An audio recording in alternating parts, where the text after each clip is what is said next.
Trip to ফুডের নতুন এপিসোডে আপনাদের সবাইকে স্বাগত। বাঙাল তথা বাঙালির ইলিশ মাছ বলতে কিন্তু একেবারেই পাগল, তা সে ইলিশ সর্ষে হোক, ভাপা কিংবা ইলিশ পাতুরি।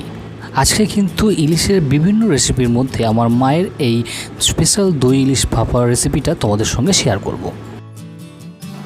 একেবারে সহজ থেকে সহজতম হলো এই রেসিপিটা, আর এই রেসিপিটা করতে কিন্তু খুব বেশি সময় লাগবে না। যেটা লাগবে সেটা হলো একটি ভালো মানের ইলিশ মাছ।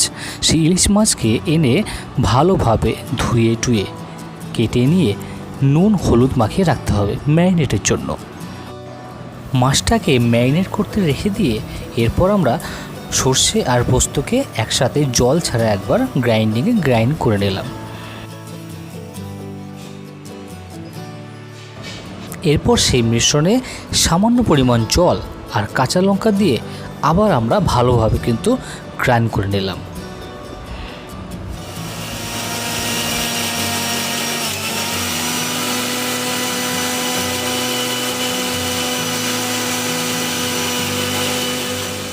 তোমরা চাইলে সুবিধার্থে শিলনোড়াতেও এই সর্ষে পোস্ত লঙ্কা বাটাটাও কিন্তু বেটে নিতে পারো। আমরা আমাদের আগের রান্নায় কিন্তু এইভাবেই রান্না করে তোমাদের দেখিয়েছি, কিন্তু এইখানে যেহেতু আমরা অল্প সময়ে এই রান্নাটি কমপ্লিট করব, তাই আমরা গ্রাইন্ডিং করলাম।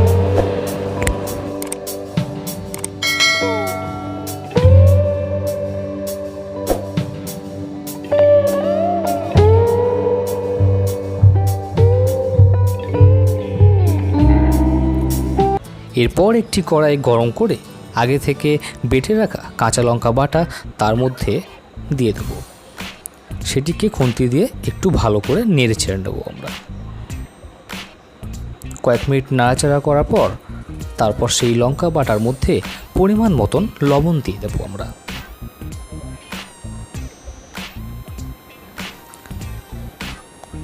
তারপর হলুদ গুঁড়ো দিয়ে দেবো এবং হলুদ গুঁড়ো দেওয়ার পর পরিমাণ মতন সর্ষের তেল তার মধ্যে দিয়ে খুন্তি দিয়ে ভালো করে জিনিসটাকে মিশিয়ে নেব।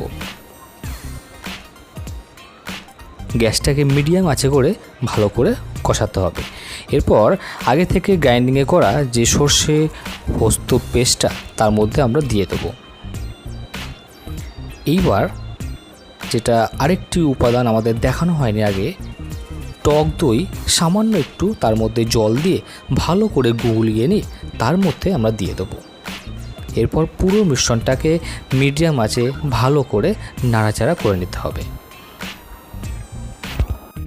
তারপর মিশ্রণটি ভালোভাবে গরম হয়ে গেলে এবং ভালোভাবে নাড়াচাড়া করার পর কিছুটা ফুটতে উঠতে শুরু করলে মাছের পিসগুলো আস্তে আস্তে তার মধ্যে কিন্তু দিয়ে দেবেন।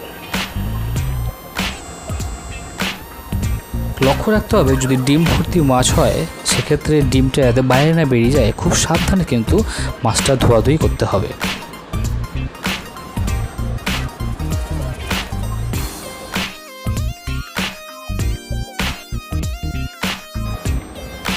আর এই জিনিসটা খুবই নর্মাল, যে কোনো বাঙালি বাড়িতে বা কিংবা যে কোনো বাড়িতেই আমরা কোনো কিছু ফেলতে দিই না। তাই গ্রাইন্ডিং যেটাই হয়েছিল সেটা কিন্তু ভালোভাবে জল দিয়ে ধুয়ে তার মধ্যে আমরা কিন্তু দিয়ে দেবো।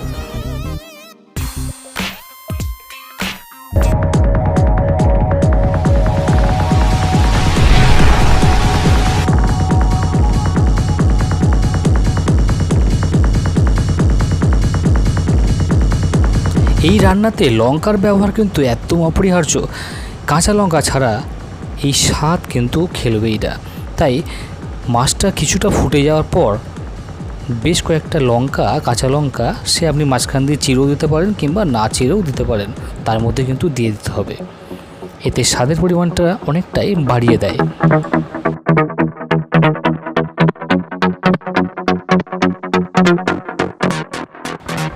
বেশ কিছুক্ষণ ফোটার পর তারপর সেই ঝোলের মধ্যে আমরা কিছুটা তেল দিয়ে দেব, সর্ষের তেল, খাঁটি কাচ্চিঘানি সর্ষের তেল।